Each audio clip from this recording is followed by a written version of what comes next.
Hello guys, welcome back to my channel. It's Elevated Cornerstone. Happy New Year. Happy New Year. This is going to be my first video for the year. For commenting, we really appreciate it. And for those that are yet to subscribe, hey, what are you waiting for?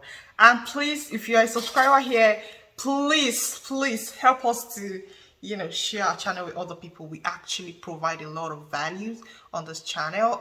Recently we added a segment for international students, for students in other parts of the world who would like to come to the United States to study, and we usually have that segment every Tuesday. If that changes, I'll let you all know. So today, as usual, we're going to be talking about something really educative. We're going to be talking about a topic that is very important in today's world. And guess what we're talking about today? Pretty sure you cannot guess. Well, today we are talking about strategic positioning. That's the topic for today. And I found that a lot of time when people talk about strategic positioning, they think it's about movement. They think it's about a place. A lot of people tend to think strategic positioning is about where you are, and I'm like, no. From my own perspective and from what I've seen, just evolving over the years, I've come to realize that strategic positioning is not necessarily a place. It is not necessarily a position. Now, while strategic planning oh my goodness, I did a video on strategic planning and it's actually getting into my tongue. So guys, while strategic positioning can happen in the course of your journey in life, through different positions or through different places where you might have been at different places in your life, at different times in your life, I want to say that strategic positioning is not necessarily tied to a place. Now let's talk about strategic positioning in the context of, let's say, a relationship. For a lot of women, a lot of time when we talk about strategic positioning, we think that strategic positioning is, let's say you're looking or you're aspiring or you're desiring a suitor in a particular environment or a particular place, and because you think that you can get such a suitor in that place, you make yourself available in such places. Now, is that strategic positioning? Now, that's just an example. A lot of people, I believe, misconstrue strategic positioning with placement, and that's something I desire. That's something I wish for us to have a broader perspective on. Personally, I'm not trying to convince you that what you know about or what you think about strategic positioning is wrong. I am only bringing in my perspective and hoping that we can rub minds together as adults, as intellectuals. So, just giving the example, I just said now that for a lot of people, when they are trying to consider like a spouse or something like that, and they have a particular area or a particular let's say like a particular profession or a particular kind of person that they desire to be with, they tend to think that, well, what if I go in this particular place where such people reside? What if I go to this particular environment where such people maybe work or anything like that? And I want to say, really, that is not strategic positioning from my own perspective. You know what I would call that? Hunting. You're hunting, because let me tell you something. As a hunter or as a hunter, what do you do? What do you do when you're looking for an animal or for a prey? You go into the vicinity of the prey. That is why hunters do not hunt in the town or in like where like their settlements. Hunters go into the bush to hunt because that is where their prey reside, or that is where they can get animals to shoot at or to kill and things like that. So my point is that if you say that strategic positioning is about your predisposition, where you go to, where you eat, where you do all of that, and to you that's strategic positioning, while that may not be absolutely wrong, because nobody's absolutely right or absolutely wrong, this topic is open to different contextual interpretation. So while that interpretation may not be wrong, I want to point our direction to some other aspect of strategic positioning that perhaps we have not been paying attention to. Indeed, if you desire to get or if you desire to achieve something and there are people in a particular sphere that have been able to achieve such a thing, well, you can link up with them. You can try to make yourself available in such environment. But is that the only way? Is that the only way that can be achieved? And I say this, I am particularly interested in this topic because I think a lot of women also, they misconstrue this in the sense that, yeah, like, let's say for instance, footballers, there are some ladies who really love athletic men, and you'll be surprised that some of them go into sports management because of that. There are some ladies who really want to marry doctors, and because of that, they go into like the medical field. It's something that is really, really predominant when people begin to consider what they really want. And of course, our channel is we talk about relationship, we talk about life issues, and how you can navigate life easily. And I want to say that when you are trying to navigate, especially like relationship, or let's say your goals, your career goals, or anything like that, as much as the physical environment is important, as much as the place is important, as much as you want to be predisposed to that environment, I want to let you know that the environment is not the only thing that will help you achieve success in what you want or what you desire to achieve. Having said that, let me give an example of how I met my husband. My husband and I met in a setting that, particularly, even though we're in the same institution, the environment really had nothing to do with school. We were in totally different colleges, so there was really, if not for the avenue that brought us together, there was literally no other way we would have met, because even though we're in the same school, we're different colleges apart, and life over here is like individualistic. So if not for that avenue, we would not have met. But I wasn't particularly looking for somebody in his college. That was not my aim, that I wanted to marry such a person in his college. But there was something that attracted him. One of the things, that's not the only thing, one of the things that attracted him to me is that, well, he said he looked at me and he thought that, oh wow, I like the way she speaks, I like the way she articulates, or the way she interprets English, because it was in a fellowship kind of setting, right? So when we're about to start our fellowship, let's say like, the person who is going to preach will be like, oh, so who can define this particular thing that, this part of the Bible is talking about? And, I will offer to define it and, explain it as I understand it. And he thought that was really cool. So here now, that to me is a strategic positioning. That was a strategic positioning that brought us together. Now, there was an environment that enabled it, right? But the environment is not the reason we came together. He was not particularly hunting for somebody like me in that environment. As well, I was not hunting for somebody like him in that environment. That was like the last thing on my mind. But there was an environment that enabled it. As much as the environment enabled it, what caused the attraction had nothing to do with the environment. If you understand my point. Now, what was the cause of attraction? Value. That was the point of attraction, value. He saw something that he thought would be valuable to him as a man. So beyond saying that, oh well, I'm looking for a rich man, or I want to marry a rich man, or I want to do this, I want to do that. We all have different things we're looking for. You say, oh well, I want to marry somebody who is like, and who is somebody who is athletic, and as a result of that, I'll go to the gym. Or I've heard that, certain kind of guys are in the gym. Gym is a place where you can really meet guys or something like that. Everybody have different reasons. Sometimes, they have different places where they look for certain things that they desire, whether as a man or as a woman. Simple. For instance, some people go to church because they think that they can get good spouses in church, and for a lot of time we know how that has ended for some people.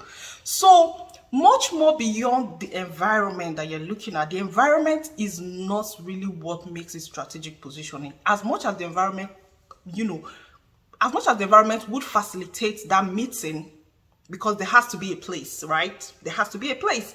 So as much as the environment will facilitate the meeting, it takes more than the environment for whatever it is that you're trying to achieve, for whatever it is you're trying to achieve to be categorized as strategic positioning. It takes more than the environment. So don't go looking for people in certain places where you have not developed yourself to fit into such places. Now, if you are going to log out of this video, I believe I have said everything I need to say. So yeah, that's it. That's it. Do not go trying to fit into places where you do not have value, where you have not built yourself to fit into. Because life works based on value. The higher you go in life, the more people assess you based on your value. This is why the poor will continue to be angry at the rich. A lot of time when you see people who, have accepted their situation, that, okay, yeah, this is where I want to be in life, and they have no other aspiration aside from that, they would always be angry at the rich, because there's really a lot of time, if it is not parasitic or if it is not like, helping kind of thing, the confluence within them, or something that has to do with like, lowering yourself, like, or someone trying to, do you understand what I'm trying to say in that context? Like, there will be no middle ground. That's my point. Like, if you then are in that position where you are not bringing value, you are not considered a major stakeholder, and that's not a place you want to be. That's not a position you want to be as a young person. That's not the kind of position you want to be as someone who is listening to me right now, someone who is following this channel. And I say this because a lot of young people, we think that, strategic positioning is just about the place, it's about the environment, and the environment is what determines what goes on and how things progress. But it takes more than the environment. It's the value you bring. If the value matches the environment, then there will be agreement. If the value does not match the environment and you force yourself into such places, you would continue to perform. It's like you're performing to fit into such a place. And only few people can survive it. Only few people can survive it. I'll give example of, a lot of girls that marry guys that, like that, do sports. A lot of them are like cheerleaders. They have positioned themselves. They are like cheerleaders. Some of them work in like the sports management team and all of that. And because they have that proximity to the athletes, who of course make a lot of money, like the footballers and all of that, like, these people end up getting married. To some of them, they end up dating. Some of them even end up getting married, right? But what happens now? Breakup can happen to anybody. Like, that's not what I'm trying to say here. That's not the context to which I'm speaking. But if all you guys were able to achieve in that point, if the strategic positioning was just all about the environment, it means that that's just what it is, the environment. That's just what it is about. The environment only facilitated your meeting, but maybe the values do not align. Maybe the values do not align. It's the same thing with actors and actresses. It's the same thing with musicians. It's the same thing with artists everywhere in the world. They see one another. They are in the same movie cast. They are in the same location over and over again. And, because that proximity is there, they are in that environment. So the environment is an enabler. The environment enables them to be able to come together, to work on things together. And because of that, of course, in this particular example I'm giving, that would not be a case of hunting because they are working, right? They are working. But I'm just still giving an example on the influence of environment. If the environment has brought them together, but that does not mean that the values align. And as long as the values do not align, there is nothing long-term that can come out of whatever it is that they have. That's the point I'm trying to make. That's the point I'm trying to make. So as much as possible, ensure that even while you're thinking strategic positioning, because I believe strategic positioning is something that we should all practice in our day-to-day lives, because you are somebody who is intentional about your life. We have talked about intentional living. As someone who is intentional about your life, you would of course need to understand the importance of strategic positioning, even when it comes to meeting people, when it comes to your career, your relationships and all of that. It will come to play because things do not happen by mistake sometimes in life. Like a lot of time, because you are in that environment, certain things could happen, attraction, all of that. But the question is, those values, do they align? I'm going to give an example of the universities, which is a very, very common example. We have a lot of young people go to the university and they start dating in the university. What has the environment done? The environment has enabled them to come together. But the fact that they date in the university does not mean that they are going to get married. A lot of people thought, oh yeah, like I met this guy when I was in college, I met this girl when I was in college, you're going to get married. But these people are coming from like totally different backgrounds. Aside from that university environment, they have nothing in common. Their values do not align. The only thing that brought them together is that environment. And as long as you're going to go into that relationship with such a person, and your values, your background, nothing about you align, and you guys don't even have the maturity to work it out, it's not going to work in the long term, no matter the amount of fairy tale you have. And this is particularly disastrous to women. It is particularly disastrous to women. That is why as women, we have to be really, really careful. Do not mistake environments for strategic positioning. Strategic positioning is totally different from environment. Strategic positioning should match certain values, that should connect all of you together. If you are thinking strategic positioning, you have to think of it in the context of like, what value am I bringing to this environment? What value am I bringing to this position? And of course, value is not developed in a day. For instance, for those that have their bachelor's degree, you didn't get your bachelor's degree in a day. You had to go through 4 years to get it. You understand? So now, my husband could have looked at me and be like, oh, well, this girl, she articulates and all of that. But I didn't start today. It started from when I was young, when I was like in my primary school, like elementary school and all of that. I used to read all the textbooks that would give us for the term, as we call it in Nigeria. I'll read all those textbooks within a week. Because I enjoy reading. When I was young, when I was really little, I don't like anybody to disturb me. As far as I was concerned, I just want to be left alone and daydream about my future. I am somebody who loves to daydream about my future, the kind of life I want, the kind of life I desire. I have always been that kind of person.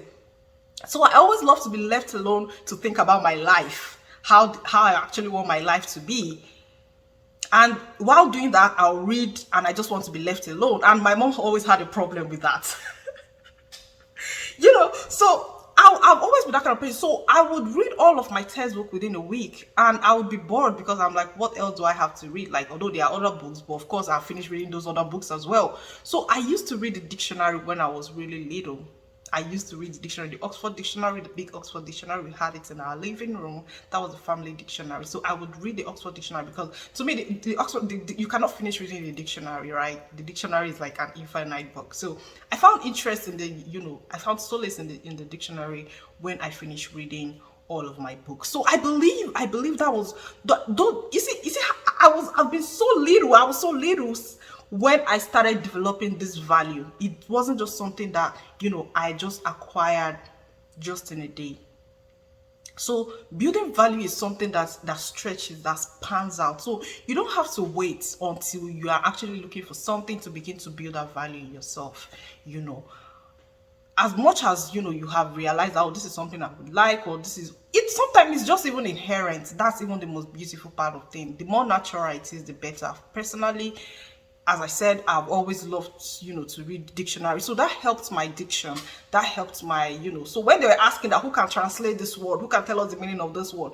It came to me naturally because that's something that I have been developing all through. And just being in my kind of field, we tend to talk a lot, we tend to write a lot. So, this is what I do. So that's very natural. As a result of that, it's very easy to transition into whatever role or whatever thing you're trying to do, even after you get that access. Until I see you next time, it's Elevated Cornerstone. Stay blessed. Bye-bye.